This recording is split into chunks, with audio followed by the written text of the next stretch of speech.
Video ini merupakan video pertama dari playlist baru kita mengenai header dan software.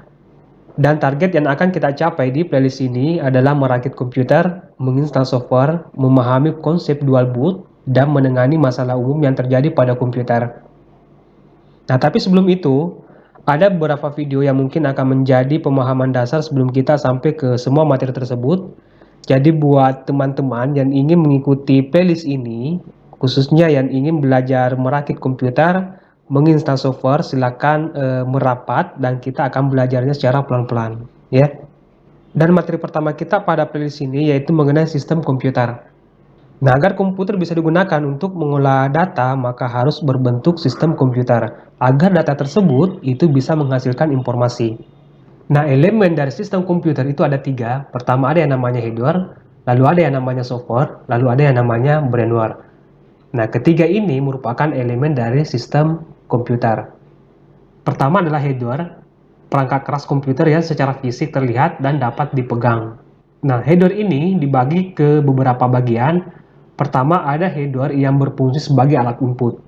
Salah satunya adalah keyboard, lalu ada mouse, lalu ada mikrofon, kemudian ada scanner. Nah, dikatakan sebagai alat input karena perangkat-perangkat yang masuk kategori ini itu digunakan untuk menginput atau memasukkan data ke dalam komputer.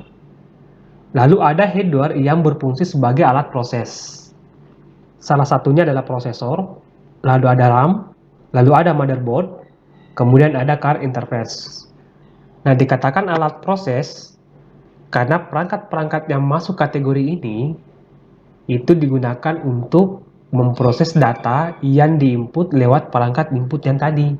Ya, sebenarnya ada beberapa yang masuk kategori perangkat yang berfungsi sebagai alat proses. Jadi yang saya tulis ini hanya merupakan sebagian saja.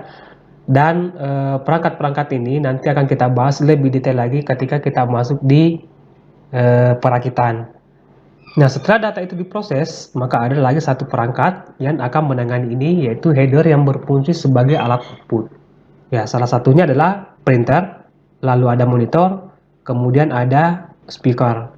Ketika data berupa audio yang diinput lewat mikrofon, maka data tersebut akan dikirim ke perangkat yang berfungsi sebagai alat proses.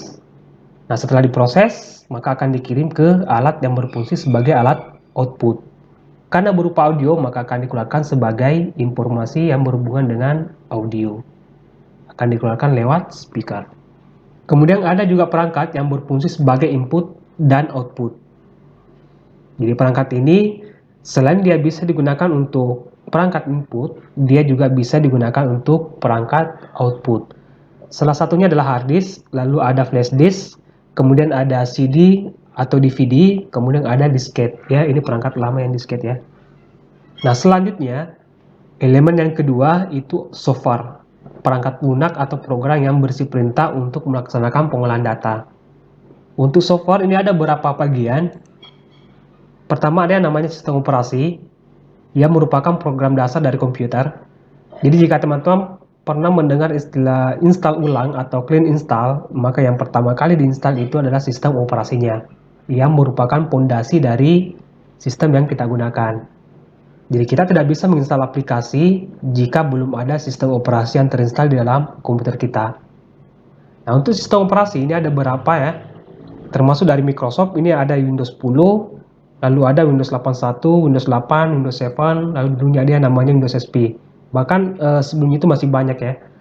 Itu dari Microsoft Windows. Lalu ada yang dari Linux, misalnya Ubuntu, Fedora, Debian, Backtrack, Kali Linux, dan lain-lain. Lalu yang kedua ada perangkat lunak aplikasi. Ia merupakan program kedua yang wajib diinstal setelah menginstal sistem operasi. Jadi aplikasi merupakan program yang diperlukan komputer setelah operating system.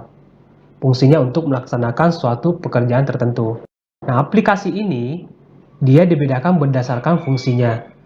Misalnya ada aplikasi pengolah kata, misalnya Microsoft Word, lalu ada aplikasi pengolah angka, misalnya Microsoft Excel, kemudian ada aplikasi editing gambar, misalnya Photoshop, lalu ada aplikasi browser, misalnya Google Chrome, Firefox, lalu ada aplikasi untuk pemutar audio, editing audio atau editing video, ya. Dia dibedakan berdasarkan fungsinya. Lalu Perangkat lunak yang ketiga itu ada yang namanya bahasa pemrograman, ya, yang merupakan kumpulan bahasa yang digunakan untuk membuat program atau aplikasi. Nah, mengenai ketiga perangkat lunak ini, teman-teman bisa search di Google untuk mendapatkan informasi lebih detail lagi mengenai sistem operasi, aplikasi, dan bahasa pemrograman. Lanjut, elemen yang ketiga yaitu brainware atau orang yang terlibat dalam penggunaan komputer. Nah, untuk brainware ini ada juga beberapa bagian. Pertama ada yang namanya operator, lalu ada yang namanya programmer, lalu ada yang namanya computer engineer, lalu ada yang namanya sistem analisis. Jadi brainware ini juga dibedakan berdasarkan kemampuan mereka dalam menggunakan sistem komputer. Jadi yang saya tulis ini hanya merupakan bagian inti dari brainware ya. Ini ada beberapa bagian di sini.